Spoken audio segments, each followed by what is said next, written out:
प्रभु आप लोगों के साथ हो और आपकी आत्मा के साथ। संत मत्ती के अनुसार पवित्र सुसमाचार। हे प्रभु तेरी महिमा हो। जब 10 प्रेरितों को यह मालूम हुआ तो वे दोनों भाइयों पर क्रुद्ध हो गए। ईसा ने अपने शिष्यों को अपने पास बुलाकर कहा, तुम जानते हो कि संसार के अधिपति अपनी प्रजा पर निरंकुश शासन करते हैं और सत्ताधारी लोगों पर अधिकार जताते हैं। तुम में ऐसी बात नहीं होगी। जो तुम लोगों में बड़ा होना चाहता है वह तुम्हारा सेवक बने, और जो तुम में प्रधान होना चाहता है वह तुम्हारा दास बने। क्योंकि मानव पुत्र भी अपनी सेवा कराने नहीं बल्कि सेवा करने तथा बहुतों के उद्धार के लिए अपने प्राण देने आया है। प्रभु का सुसमाचार। हे क्रिस्त तेरी स्तुति हो। क्रिस्त में मेरे प्रिय भाइयों और बहनों, आज के सुसमाचार में यीशु अधिपति अथवा गुरुजी होने की परिभाषा बदल देते हैं।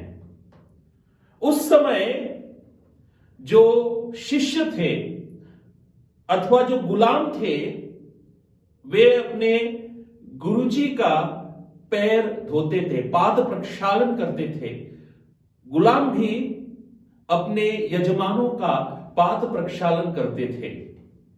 यह उस समय की प्रथा थी और प्रजा अपनी राजा का पाद प्रक्षालन करते थे। परंतु यीशु इस व्याख्या को बदल देते हैं, केवल अपने शब्दों द्वारा नहीं बल्कि अपनी कृति के द्वारा, अपने कर्म के द्वारा। और इसको हम बखूबी पास्का रात को देख सकते हैं, जब वे खुद झुककर विनम्र होकर शिष्यों का पैर धोते हैं। उल्टा हो जाता है और आगे जाकर के ईश्वर होकर भी वह अपने आप को मानव जाति के उद्धार के लिए अर्पण करते हैं। तो इस पाठ का सार यह है कि यीशु का अच्छा शिष्य, उत्तम शिष्य